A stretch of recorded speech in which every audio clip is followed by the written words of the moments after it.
I'm not anti-feminist per se. I mean, I think the idea that the world would benefit from the movement of talent from both sexes into the workplace as rapidly as possible is something that anyone with any sense should share, given the the rarity of talent and the necessity for utilizing it.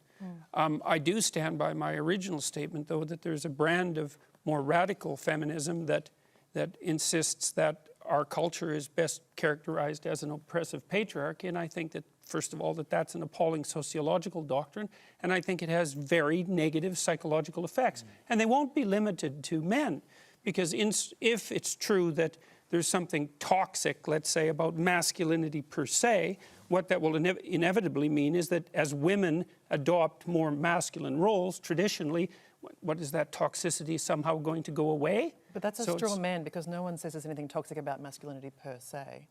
What do you mean no one says that? The term exists. No. Well, no, How is that a straw man? Well, where did the term come from? It's a phrase that's used about forms of masculinity that are harmful to men and women. It's not about masculinity per se. You must know that. I read the American Psychological Association guidelines for the treatment of boys and men, and I know perfectly well that this is no straw man.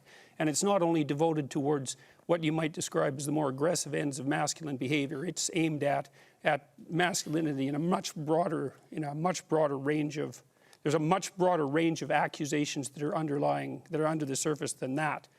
And so I don't see in what way at all that it's a straw man. I'm just going to pause that argument for a second.